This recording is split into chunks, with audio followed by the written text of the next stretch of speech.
So I'll be brave if you're brave. I'll be brave, but only if you're brave.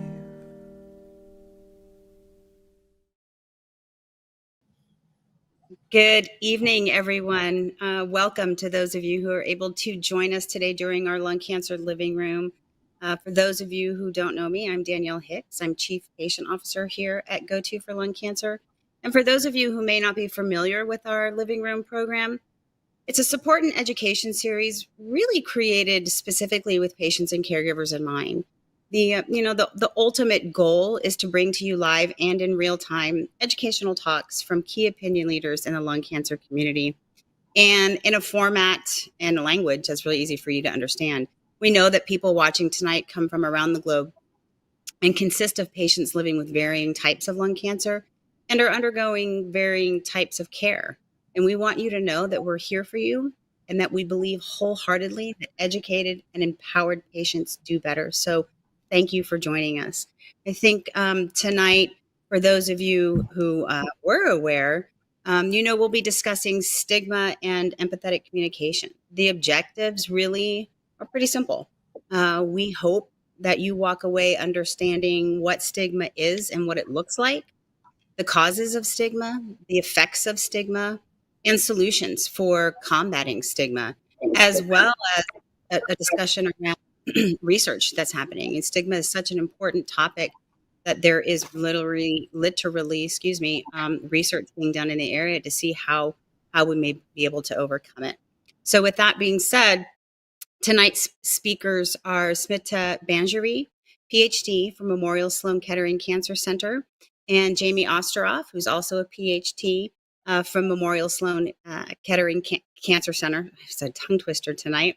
And not new to this programming is Andrew Ciupek, who's a PhD at Go-To for lung cancer. Not only is he a panelist tonight and my colleague, but he is going to help me co-moderate this conversation, which is also near and dear to his heart. So thank you all for joining us tonight.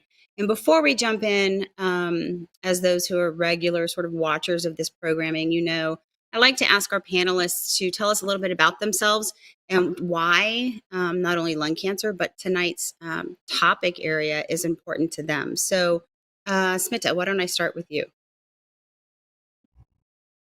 Thank you so much, Danielle. So I'm a behavioral scientist. I got a PhD in health communication.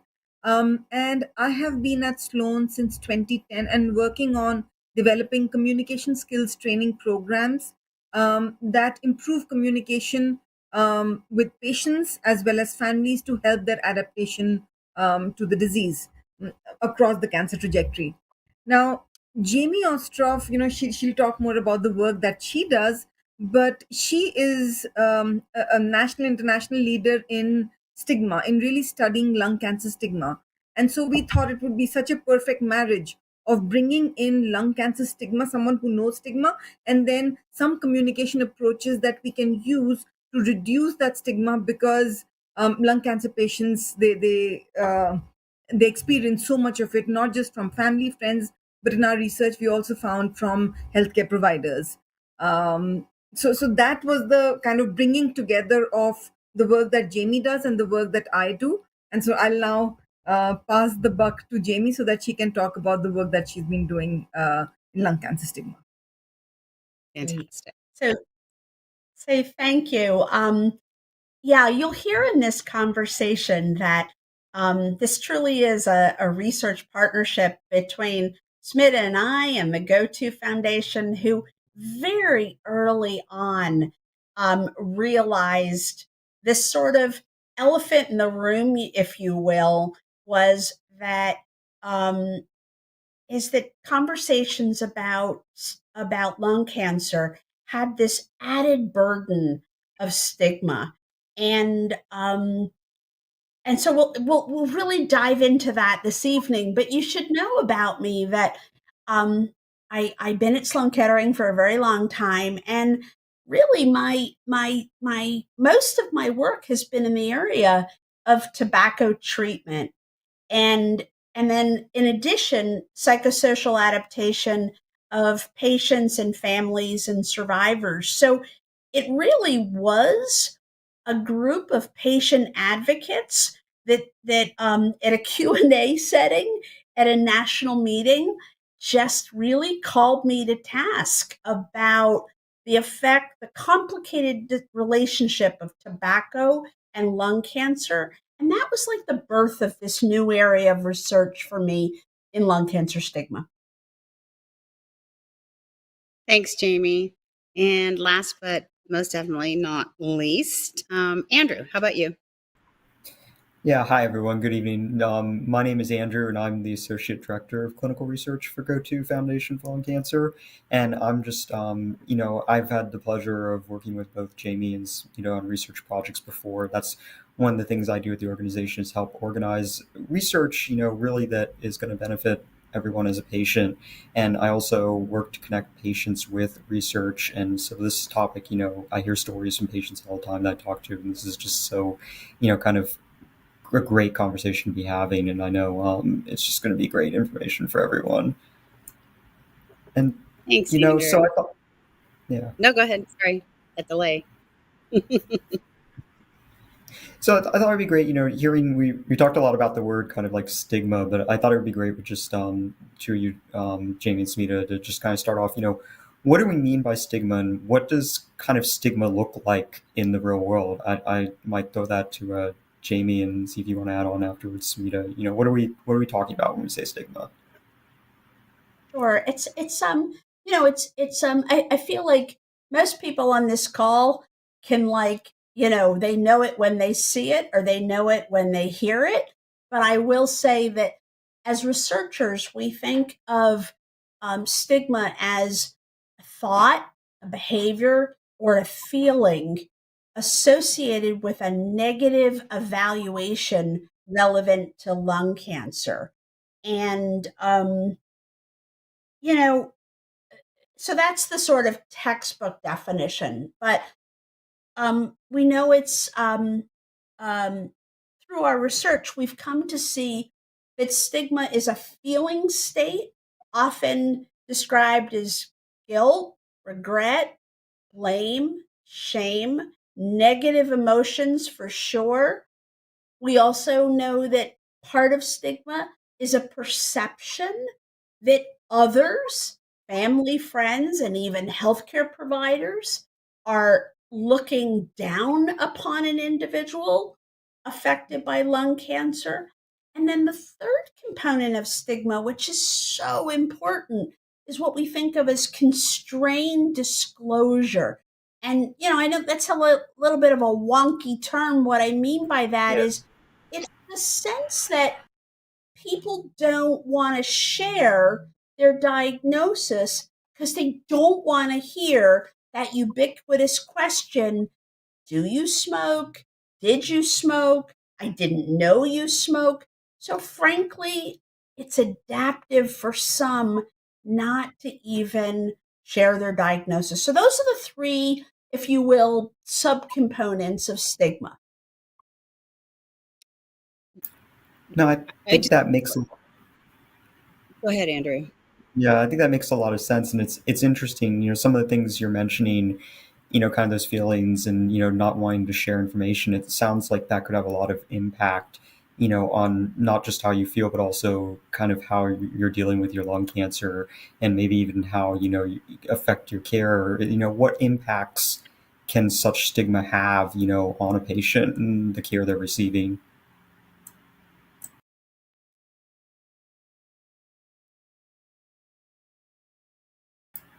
Yeah, I couldn't agree more.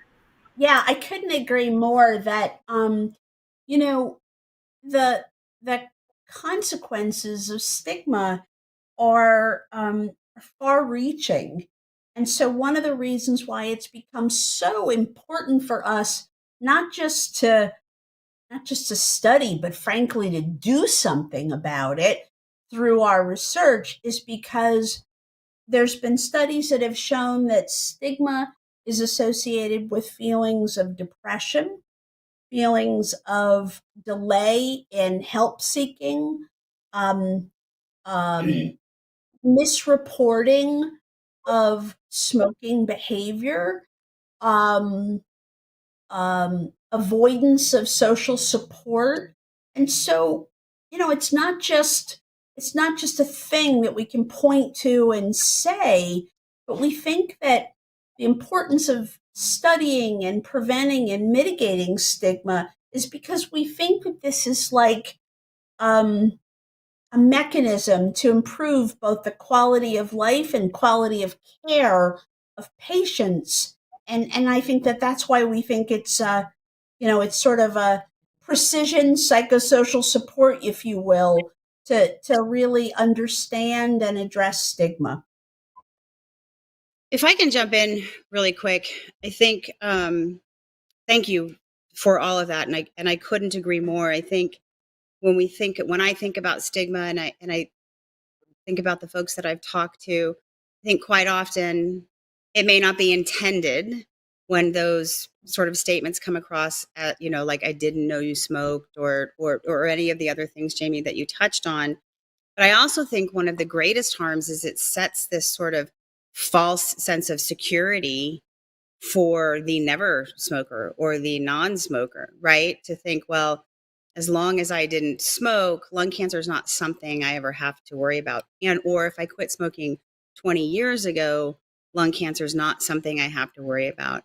And then second to that, you touched on this sort of shame blame. And I know in speaking with folks who technically qualify based on today's criteria for screening, they don't want to go in and get screened because they don't want the finger sort of to be shaken at them saying, well, you have to quit smoking and you have to do this and you have to, they just don't want it. There's such a fear around being judged and or sort of placed in this box that it's not only delays in treatment, upon diagnosis, but really in that screening space too, where there's such a huge opportunity to capture lung cancers at an earlier stage.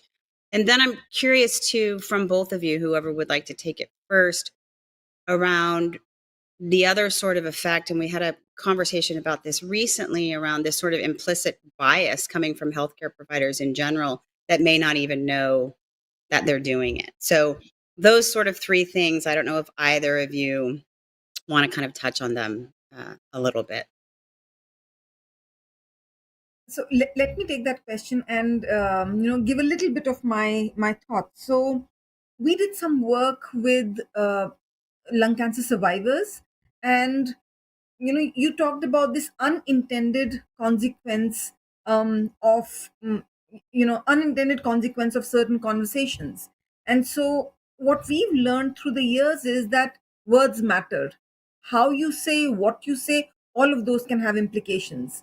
So in hearing from patients and survivors, one of the things that they pointed out was, every time we go into the hospital or any clinic or meeting any healthcare provider, we get asked the question, did you smoke? Do you smoke? And so it is there in the charts. This repeated probes about smoking can exacerbate feelings of kind of being judged or blamed, because it's in my charts. Why are you asking me over and over again? And then, so we heard from survivors that question in itself seems to be very loaded, where people just don't want to talk about it. I'm here to talk about treatment. Can we just put smoking aside, for a bit? And so the solution is very simple. The solution is provide a rationale. Why are you asking these questions when it is there in your chart? This patient came 2 days back, 3 days back, and had answered the same question. And so when we worked with survivors, we took down what were some of these unintended conversations, and then what can we do about these. So these repeated probes about smoking was one, and then again, questions that seem to be loaded, or blaming statements. And some of the things that we heard, we would think, who will say those kind of things? But there have been experiences when patients have been told, I will not do the surgery on you if you continue smoking. Or, didn't you know better? You smoked for 40 years, didn't you know better? So some of these kind of comments that come from clinicians. Right now I'm really focused on clinicians, not talking so much about what friends and family say, but particularly from healthcare professionals, when these kind of questions come, it can leave the patient feeling very lost, very alone, and not knowing how to respond. Yeah, I agree. Jamie, do you have anything to add? So I feel like I want to at this point say that in my view, this is not an either or. We, as trained healthcare providers, should be able to take a thoughtful, compassionate smoking history, advise patients struggling with tobacco dependence, and support them in efforts to quit, as well as provide inclusive, equitable care to patients. And so, I feel like I want to make sure that I punctuate at this point that anyone with lungs, I feel like I'm co-opting the go-to, anyone with lungs can get lung cancer. And we know that. We do also know that smoking remains the leading preventable cause of lung cancer, and that it's never too late to quit. So, I guess from my vantage point, the answer is not to not discuss smoking, because it actually does affect the care we provide, but to know that it's a sensitive conversation, to know that there's an addiction and people struggling with tobacco dependence do not need or want to be scolded. They want best practices support. And it's my firm belief that that we can provide caring, compassionate treatment to patients, including delivery of tobacco cessation support for those individuals who need it. That's really helpful, Jamie. Thank you. So it's, just to kind of wrap a bow on that, it's not an either or, it's more of an and also. Like, we can do both of these things. And then the last question before I turn it back over to Andrew that just sort of popped in my head. We know we see this type of stigma all around us in the lung cancer community, right? Is it similar in the heart disease community? Because we know, and please correct me on these statistics if they've changed or if I'm wrong, that and smoking's bad for a lot of reasons, right? But I think lung cancer gets singled out, which is where I'm sort of trying to get to this, right? Yeah. 20% of all smokers will ultimately wind up with lung cancer, but roughly 80% will wind up with some sort of heart disease. Yet I don't feel, and I know a lot of people who have suffered from heart disease over the years that don't feel that same sort of twinge around stigma. Has there been any research to look at whether or not, and maybe I'm wrong, maybe there is just as much in heart disease, but if there isn't, do you have thoughts on why not? It's a really good question. I think one of the successful, if you will, cancer epidemiologic observations that we've noticed is that we've done over the last 50 years. We've had a really robust tobacco control public health campaign. And, there's probably not a person or a school child walking around who doesn't associate the hazards of tobacco use with lung cancer. And,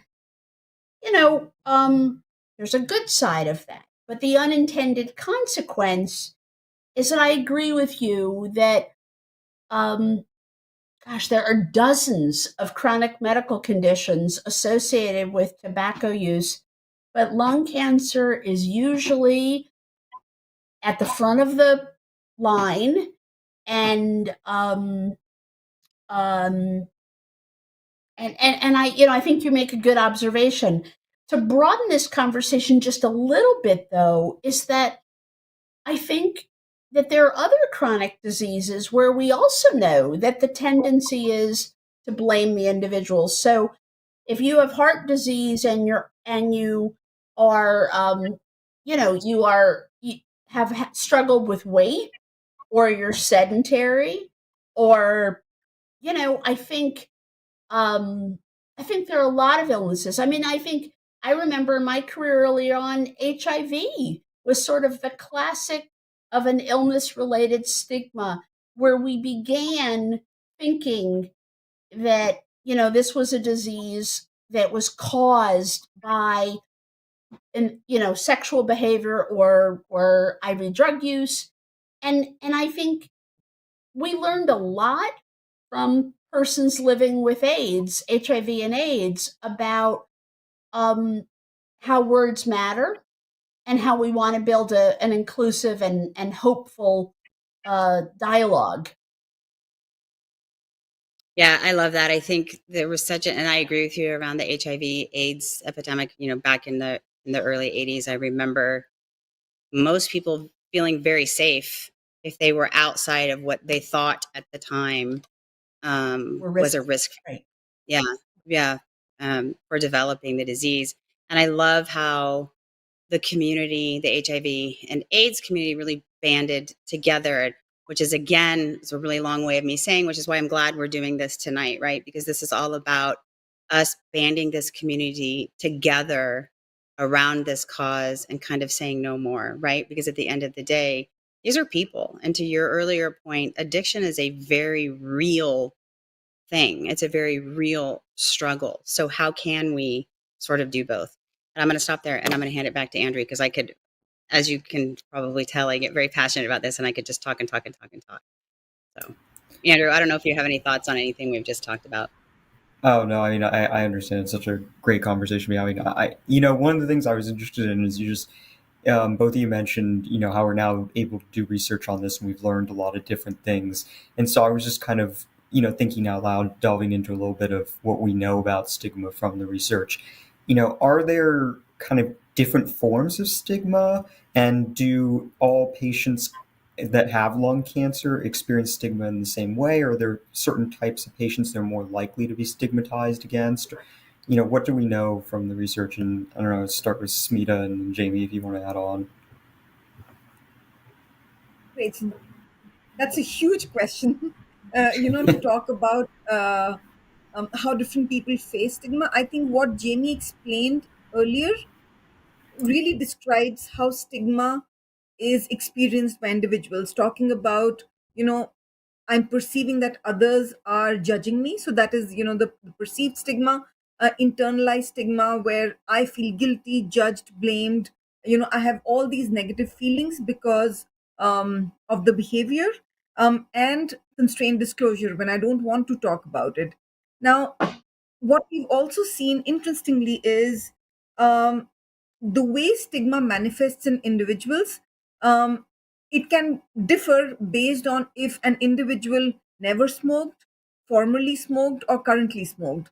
And so it's very interesting to see how the association of smoking with different ways in which people experience stigma.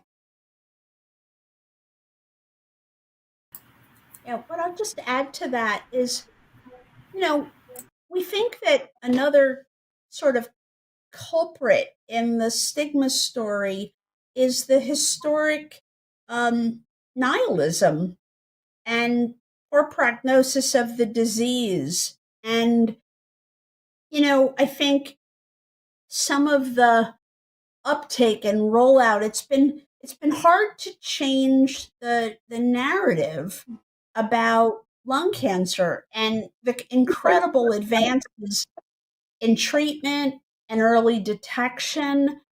And what's underneath that nihilism, of course, is fear.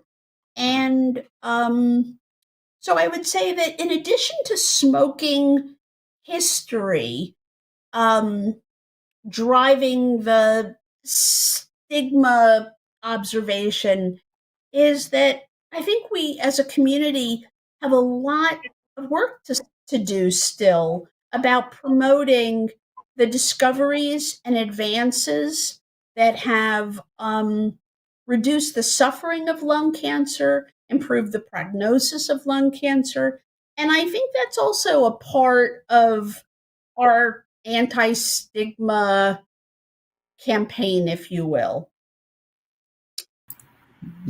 I would like to elaborate on that last sort of part, but before I just want to make a comment because I'm sure Andrew wants to kind of jump into that advancements and discovery piece.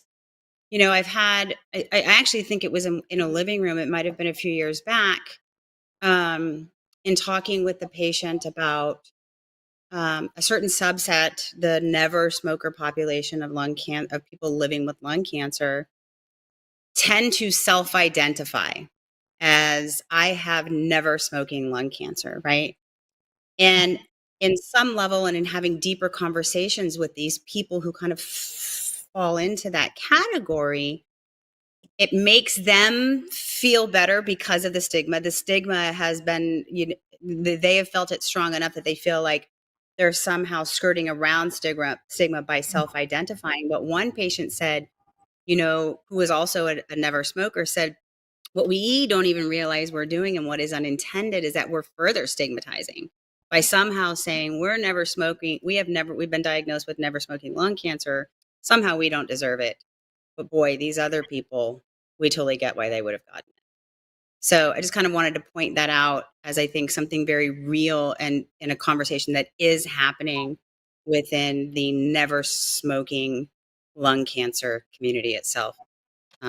So anyway, just a comment, unless anybody has anything they want to say on that, and then I'll let Andrew jump back. Two things I can't resist sort of jumping on that one. So two thoughts. One is a historical reference.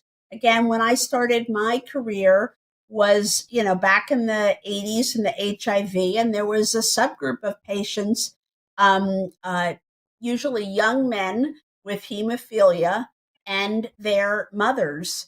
And they very much, and I get it. It was protective. I know that it wasn't, it wasn't malicious.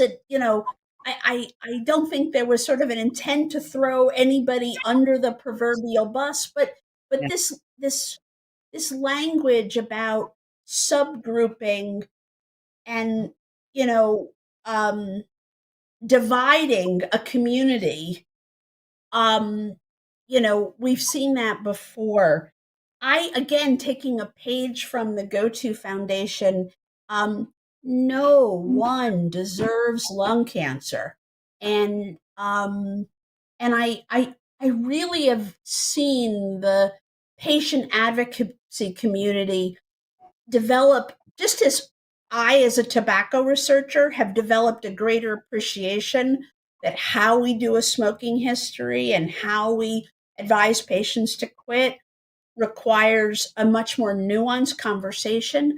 I've really come to see within the patient advocacy community an appreciation about this unintended consequence of declaring that that a person never smoked. And I think it's made I think it's really contributing to a more cohesive community of patients, families, clinicians, and scholars when we realize that anyone with lungs can get lung cancer, and we all have a lot of work to do together to make sure that all the discoveries and advances get disseminated to the broadest community possible. Agreed. Yeah, I'm just so happy that you brought that up, Jamie, because that's something I really resonate with is kind of, the importance of spreading that message of hope. And, since I've been, with the organization for a few years, even just the short time, 6 or 7 years I've been working, I've seen so many new treatments get approved and so many great advances. And really, I feel like there's so many more treatments available now across the spectrum. And yet, that thing you mentioned earlier, nihilism, every once in a while I still do have a conversation with a patient, and, whether they're intending it, whether it's really overt from the provider or not, you get this message of, well, I have this, one treatment available, but then, after that, I don't know, or, it's, this very wanting to approach it from, kind of, this is a really, bad thing. We don't have anything left to treat it. And I think, spreading the message of, that's not true. Lung cancer treatment has improved all the time. There's so many clinical trials going on, kind of busting the stigma with that kind of message of hope is I'm so glad you mentioned that. It's kind of a way to, combat stigma. And I just, it's something that I encounter a lot, because it really is, a lot of reasons to not think that. Right. Just agreeing with what Andrew just said. We heard from patients and survivors that when I was diagnosed with lung cancer, the first message was of doom, that nothing can be done. It's too late now. This is stage 4. And so hope was almost kind of taken away, and which doesn't happen to a lot of other patients that are diagnosed with other kinds of cancers. And so hope is provided. There's so much more we can do. But what we hear from some lung cancer patients is that hope is taken away by healthcare providers. And so we have to be kind of extra cognizant and extra careful to choose our words wisely and continue instilling hope. I of course have to touch in on that a little bit. I couldn't agree more. And obviously you see this big sign behind me. I don't know which way I need to turn it. Oh, yes. Yeah. And this is the room where pre-COVID we would hold meetings live. So the speaker panel would be up here, and you'd have not only an online group full of people, but also a room full of people. And I think hope is one of the most important things with any cancer diagnosis. But to your point, Smita, with a diagnosis of lung cancer, particularly late stage, and particularly with Dr. Google on board, it's a sort of this blessing and this curse, right? It generates a lot of fear and a lot of lack of hope. But you touched on the healthcare provider sort of space where there is sort of that. I mean, we continue to hear all the time, patients saying, well, I talked to Dr. X and they said, regardless of where they may be or what type of lung cancer they're diagnosed with, that they maybe have 6 months to live. And it's so disheartening to me because there's not a healthcare provider out there that can put a timestamp on someone's life, right? We know based on data and based on the evidence and based on the diagnosis that there is a median, but we don't know where this person is going to fall on either side of that. And so I think that's one of those things that's still really disheartening to me when I talk to patients. They're kind of like, well, what does it matter? I'm just going to get my affairs in order and, take a trip to, wherever, because I'm not going to be here in 6 months anyway. And I worry about that less, particularly in large academic centers where the two of you are. But when I think about these more rural community settings, how can we help them? And by them, I mean the community in general. The trickle down effect of getting this information, what's happening right now today in lung cancer, down into these communities where they don't have the benefit of focusing on any one particular type of cancer, be it solid tumor or blood, in their general oncology center, right? What they think they knew because it said so yesterday might not be true next week. So do you guys have any thoughts on that? Like, outside of your academic centers, what can we do as a community to sort of take that top down, but also bottom up sort of approach to educating people, not only on stigma, but to your earlier point, Jamie, and where we've kind of taken this on all of the wonderful things that have happened in lung cancer, particularly in the last decade?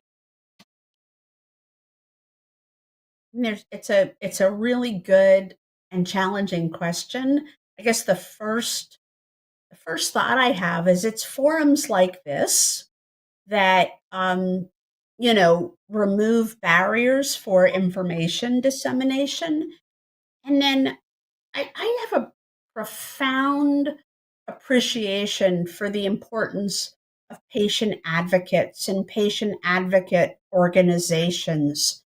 You know, I feel as though I'm not giving physicians and other healthcare providers a pass on this. I do think that we all have an obligation, matter our subspecialty, to stay informed and be aware of current best practices. But again, you mentioned sort of Dr. Google and groups like the Go-To Foundation, where you can reach out to buddies and you can reach out to a support network. And I just think if I were to give one message to, to someone is really, seek out informed support and and and and particularly trusted sources such as patient advocates who have made their mission to get the word out. And so those are two thoughts I have. Yeah, no, I think I agree with what you're saying, Jamie. I think there's been so much more connecting across the community to share things, certainly the role patient advocacy organizations play, but also in patients, one of the things I've seen is that a lot more now with the power of social media and the internet and other things, patients have been connecting to each other in ways that we've not seen in the past. And, hearing, I think, so powerful just hearing that message of hope, from someone else who's been through this, experience like you. And I think, all those connections among the community are really, helping in this area. And so it really kind of resonates, can we get more, to break down these barriers and really, not feel so isolated is such a big part of it. Yeah. And I'd say, to follow up on that, I think, one of the silver linings of COVID is, like we're doing tonight, that we have virtual conversations across the country. And I think I want, to sort of acknowledge that this happens in the health professional community. It happens in the patient community. It happens in the caregiver community. And, I think that we'll look back on this period of time and see that we broke down some barriers on information sharing as a result of all sort of trying to become more facile with virtual forums of communication like this and others. I agree. And to adding on to what Jamie is saying, I think, we cannot understate, how important it is the work that patient advocates are doing. But on the flip side, it's also very important to continue to provide information, education, simple resources to healthcare providers. Um, they are a busy lot. So, I am not taking that away and saying that, we have all the tools and we are going to educate them, but they are a busy lot. And so giving them resources that are easy to implement in their busy clinics, I think can be very helpful.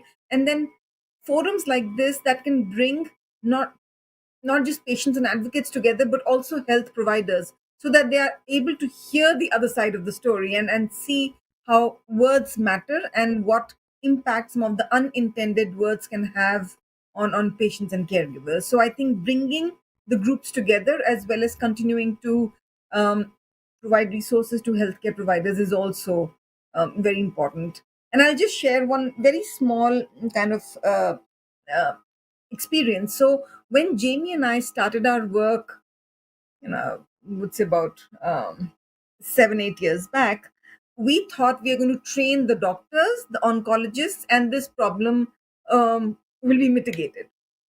And so when we started the work and when we heard stories from lung cancer patients and survivors, what we heard was, don't just train the doctors, it's the nurses, it's the nurse practitioners, it's the fellows, the social workers, everybody who's involved in the care, everybody needs to be trained. So you cannot point fingers at one and say, the problem lies there.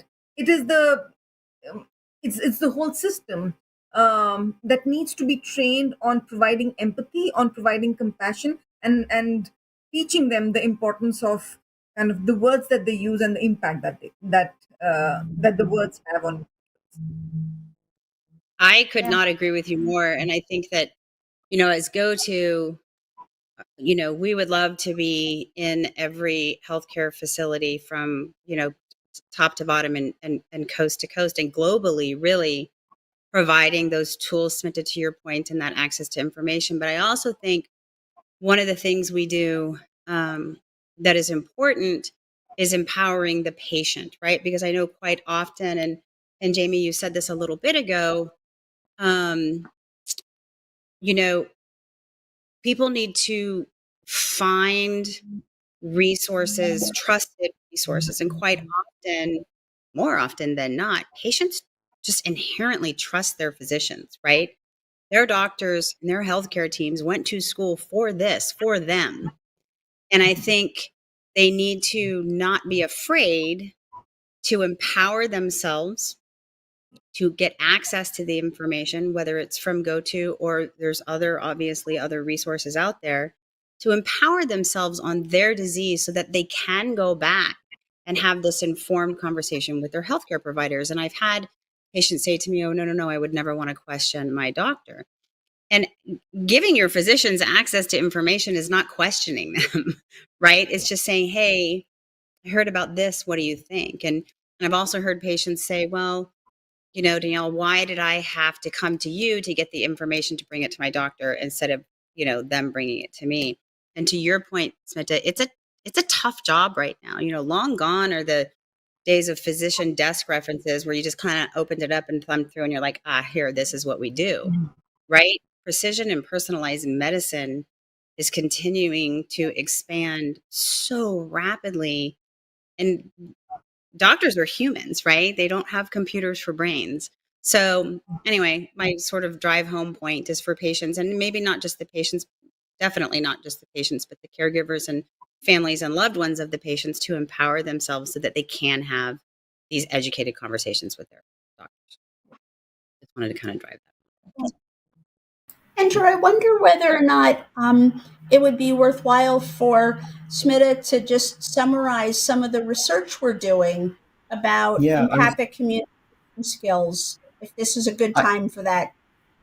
Yep. Yeah, I actually think that'd be a fantastic one, because I feel like we've talked a lot about what stigma is and the impacts, and now I'm kind of interested, in what the research like yours and others say, about what we can do to prevent and reduce lung cancer. So, what can you kind of share about your work and what's being done, out there to help, deal with this problem?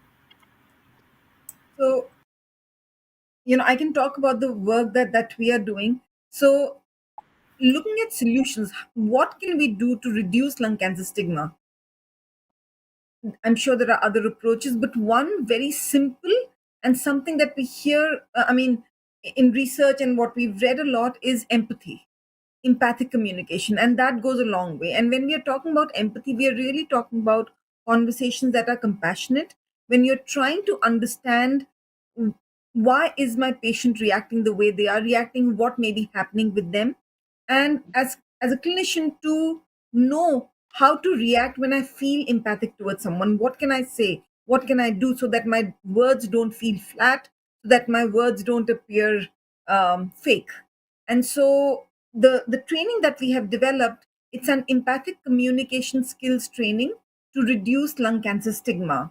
And what we are doing is we will be working across 16 different cancer centers in the United States, working with 160 clinicians, 960 patients, to really look at what happens when clinicians participate in a training of this sort, and does that change the way they communicate with patients and their family members. So that is the work that we are doing in the US.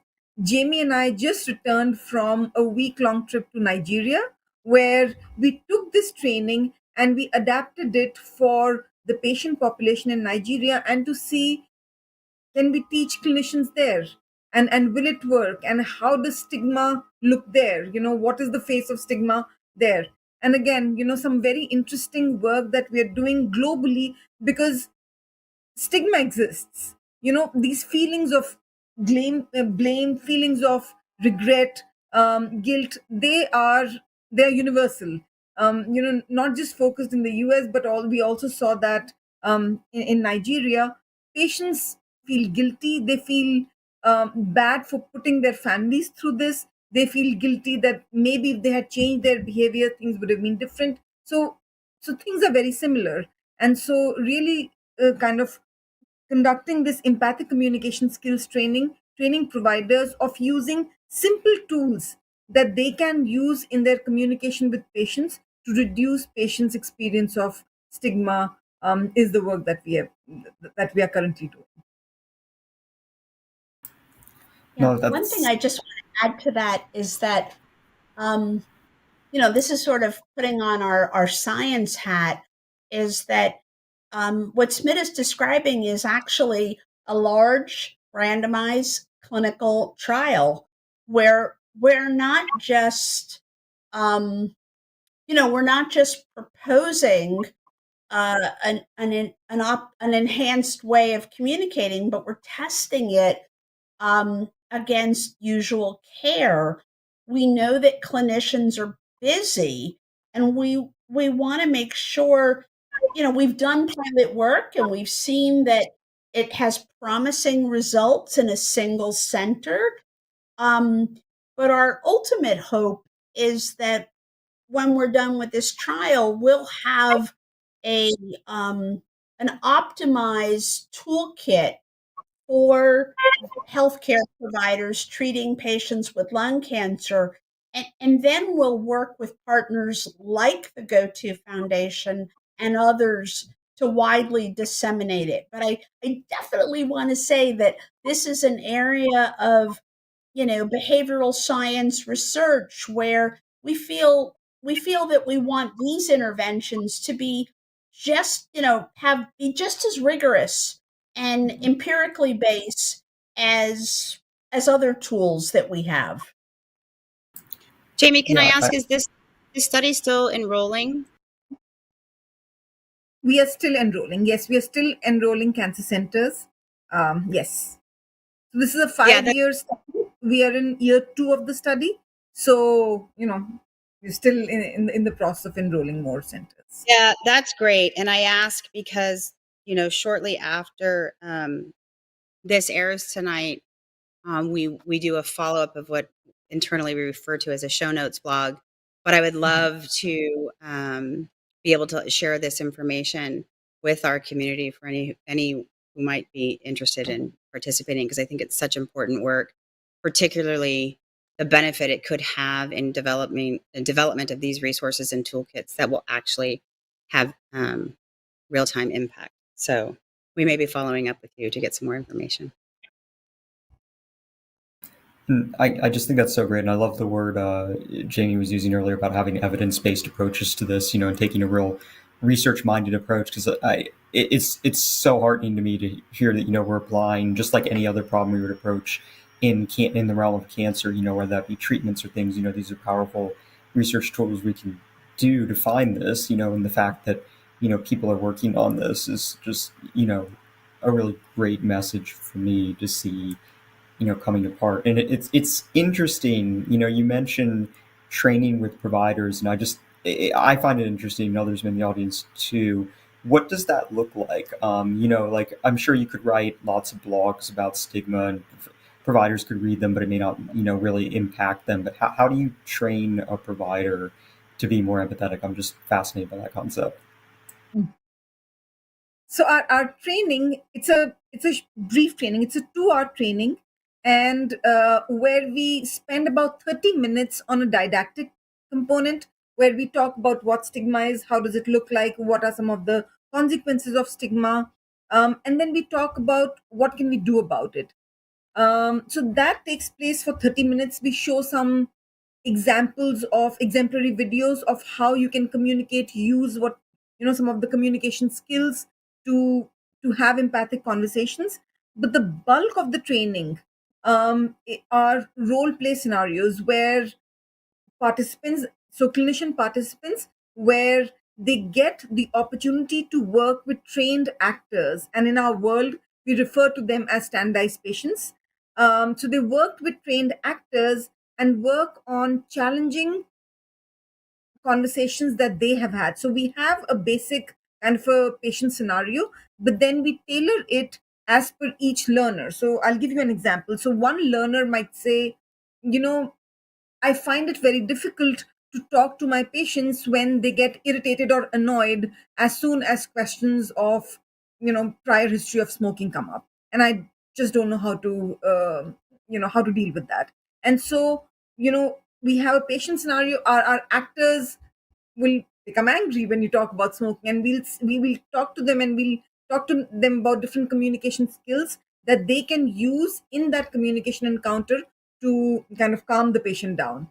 Someone else might say, I can deal with anger, that doesn't worry me. But it's the internal blame when the patients say, I did it to myself. I've been such a fool. Didn't I know better? And I don't know how to react to that. And so we have them play the part, and then work with some of the skills that we are recommending.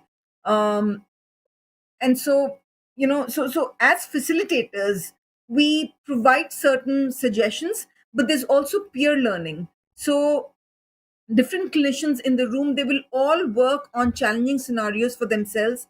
They get feedback from their peers in the room. They hear from facilitators who are facilitating this training, and they also hear from the actors who are portraying the roles of patients. How did they feel when the clinician said X? What was their response? Why did their anger go down? What did the clinician say or do that made them kind of reduce feeling irritated or angry? And so there's a lot of feedback that we build into these role play sessions. But I have to say, the bulk of the training is really to practice saying what we are talking about, because we can hear a lot of things, but after some time, I think we stop learning until we do it ourselves. And so this practice is kind of really, really helpful. No, that's so great, and it's great to hear there's work focusing on that too, because I know we all want, when we see a doctor, to see someone who has the knowledge to treat us. But I hear from patients all the time, how important it is. You want also someone in your corner, and someone who kind of, feel like you're supported and is able to connect with you. And so it's great that there, from your research, doctors are trying to actively learn how to do that better. It's not just about learning treatment. How can we connect with our patients, and have this and do that better as well. And so I'm really pleased to hear that. And I think it's really interesting just, delving in. Do you talk about, obviously this tells us about, how to be more empathetic, it's training people to see, how can we be in someone else's situation and look there, is there anything you've learned? I think it'd be kind of a nice kind of, for all of us here, we may not be doctors, we may be, caregivers or friends or patients who are experiencing stigma. Is there anything from research or just your experience that we can do as a community, either as a person, as a lung cancer patient who experiences stigma, to do in that situation, or someone who wants to be a friend or supportive to someone with lung cancer, how can we better, help reduce that stigma? And so, I mean, you start. You go. okay.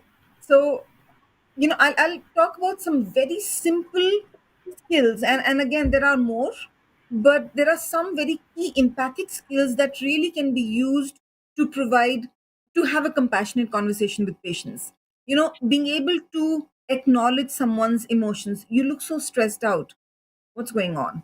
In this little phrase, you not only made recognition of the third person's emotion that you're seeing, but you also encourage them to express themselves. And so, being able to acknowledge emotions, being able to validate it, or tell the patient it's okay to be experiencing what you're experiencing. This is so hard. I can't even imagine what you must be going through right now. Phrases like these, words like this, when you're validating someone's emotions or experiences, um, almost signaling agreement with what the patient is saying, that goes a long way. As clinicians, normalizing emotions, telling patients they're not alone. A lot of other patients also go through these anxieties, these fears, etc. Telling the patient, we've seen this, and we know how to work with this, again, can be very helpful for the patient. And so there are, I can go on and talk about different communication skills, but some of these empathic skills really allow you to connect with the person, and leave an impact. Jamie, over to you. I'll just add that, I think about, I started by saying that the most common question that the patients are asked when they disclose their diagnosis of lung cancer is some variant of, did you smoke, or something like that. And I'd love to see the first question that to replace that with, how can I help? How can I support you through your illness and treatment? Because frankly, that's what all individuals with cancer and other illnesses want, right? So I'd love to see that the first question we ask patients with lung cancer and all cancers is just simply, how can I help? I love No, that. I think that, yeah, I think that's such a I great love message. I really, yeah, like you said, not be, just telling people you're not alone. I mean, we're here as a community right now, everyone going together, and, it can feel, we know how isolating, cancer diagnosis can feel sometimes, but just, really conveying that message. I like that, you're not alone. There are others out there. We've worked with them, there are things we can do, and it's just being that supportive is so great.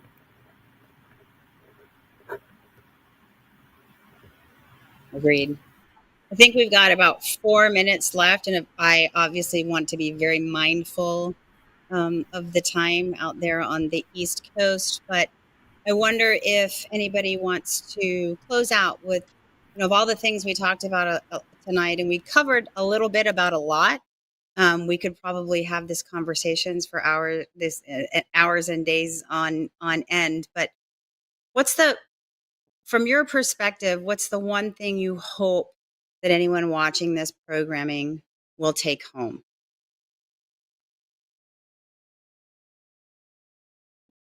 Smita, you want to I start? guess I'll come back. Yeah. Amy, go Well, ahead. no, Smita said this earlier, and I would say, words matter. And the words matter as clinicians, as family, as friends, as coworkers, and I think that greater awareness of conversations and word choices. Even now, the ISLAC has a language guide where they're advocating what we call person first language. Yeah, So I absolutely. know it. So I think what I'm saying is words matter. And to the extent that we come together and we listen to each other about the kinds of dialogue around lung cancer that we find helpful, inclusive, the community will be in a better place because of that. And we as clinicians will be better able to support our patients.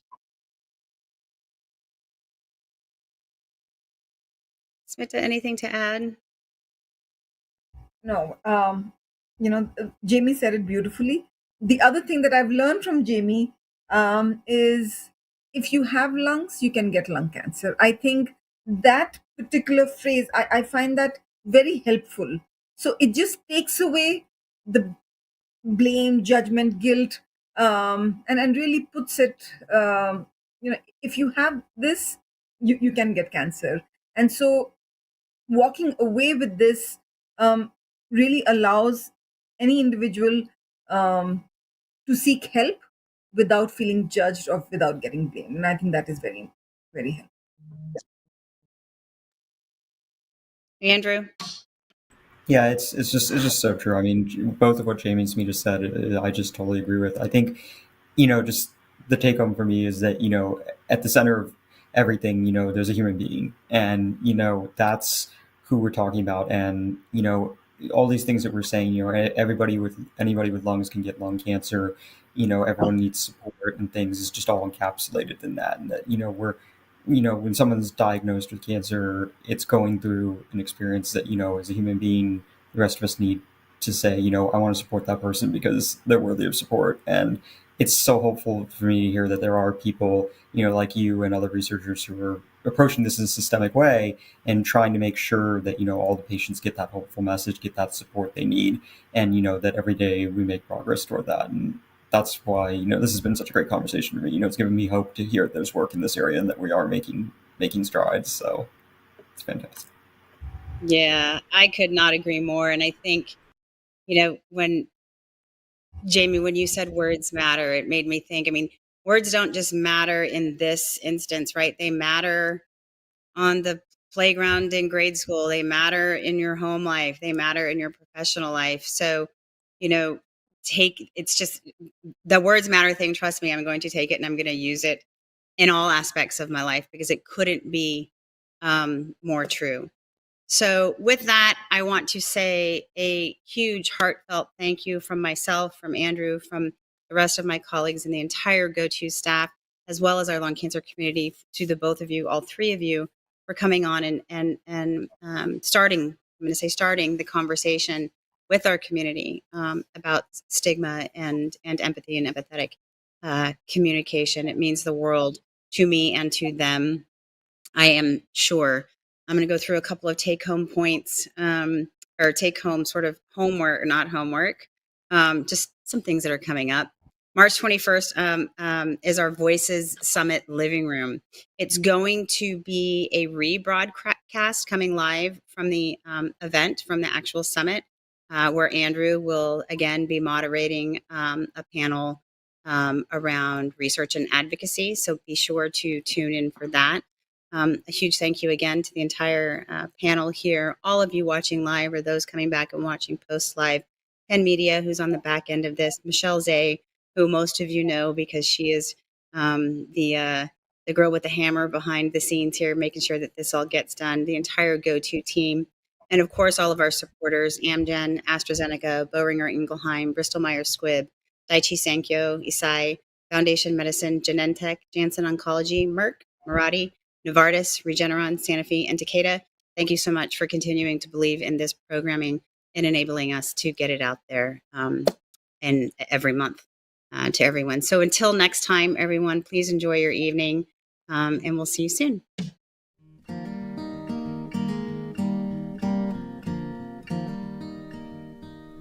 So I'll be brave if you're brave. I'll be brave, but only